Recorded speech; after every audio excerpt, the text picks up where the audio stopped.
Avant d'intégrer Financia, j'ai un parcours universitaire de politiste. J'ai obtenu un master de sciences politiques ainsi qu'une thèse de doctorat en sociologie. Ces deux diplômes m'ont permis d'avoir des postes de chercheur à l'Université libre de Bruxelles ainsi que dans des universités nord-américaines. Et par la suite, j'ai occupé un poste de chargé de mission au sein du ministère de la Défense français où je suivais la situation politico-sécuritaire du Maghreb. J'ai entendu parler de Financia Business School à travers mes recherches internet. Pourquoi? Parce que j'ai voulu réaliser un master en finance islamique. C'est quelque chose qui m'intéressait depuis longtemps. Et donc en faisant ces recherches, je suis tombé sur l'annonce proposée par Financia qui proposait un MBA en finance islamique. Et donc j'ai décidé de m'y inscrire. Et avant de m'inscrire à la Financia et dans ce MBA, je me suis renseigné sur la réputation de Financia.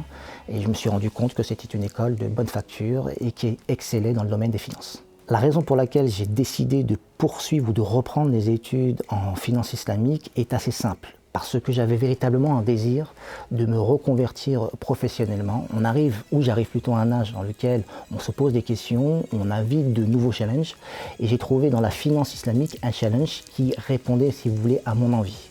Pour une simple bonne raison, c'est que j'ai fait un cursus universitaire et j'ai mené différentes recherches sur l'islam contemporain. Et en faisant ces recherches, je me suis rendu compte qu'il y avait une effervescence autour de la finance islamique. Je me suis renseigné, j'ai fait réfléchir, je me suis rendu compte que la finance islamique était un secteur d'activité d'avenir qui connaissait un taux de croissance important et j'ai vu la possibilité, on va dire, en termes d'opportunités professionnelles, d'y trouver une activité qui correspondrait à mes envies. Ce que je retiens du MBA finance islamique se repose sur 3 points. Premier point, c'est la qualité de l'enseignement.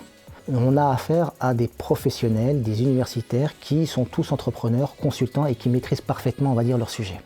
Donc on a non seulement des cours d'ordre théorique, mais également un côté pratique qui nous donne de la matière et de l'épaisseur pour pouvoir comprendre la finance islamique dans sa globalité. Le deuxième élément qui me paraît important et que j'apprécie énormément, c'est le contenu du cours.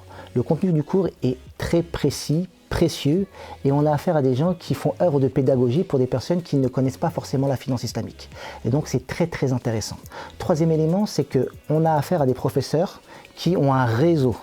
Et donc en termes de perspective professionnelle, c'est rassurant d'avoir des individus qui vont mettre à profit leur expérience, mais également leur réseau, leurs connaissances professionnelles pour vous faciliter en fait dans votre recherche d'emploi ou de stage. Alors moi, actuellement, je suis consultant formateur.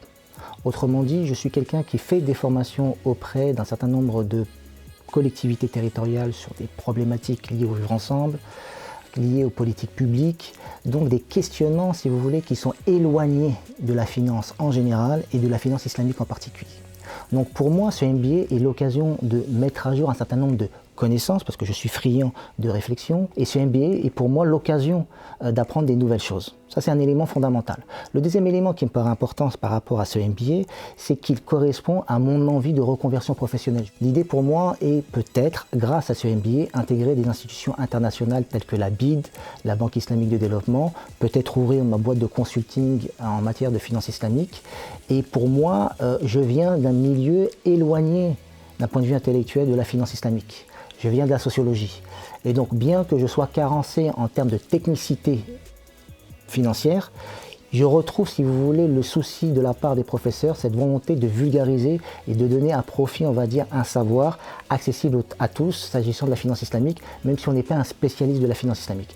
Donc, depuis quelques mois, je sens que mes connaissances en finance islamique ont véritablement augmenté, de sorte que d'ici quelques mois, je pense devenir peut-être, et je l'espère, un expert en la matière.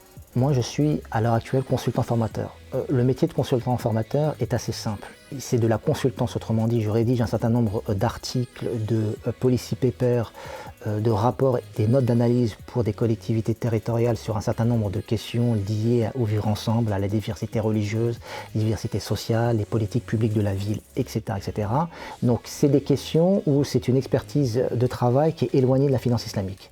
Néanmoins, je trouve que ces cours me stimulent intellectuellement et me poussent à me challenger sur des problématiques que je ne maîtrise pas. Ça, c'est le premier élément. Le deuxième élément qui me semble important en la matière, c'est que j'apprends beaucoup sur un domaine que je ne maîtrise pas.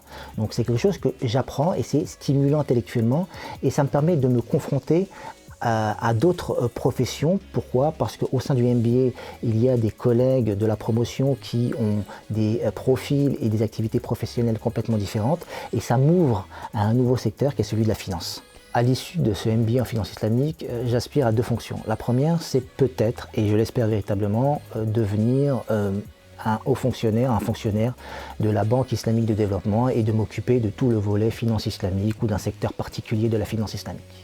Deuxième point ou deuxième secteur d'activité dans lequel je voudrais exercer, c'est pourquoi pas, peut-être à l'étranger, monter une boîte de consulting sur ces questions-là de finance islamique.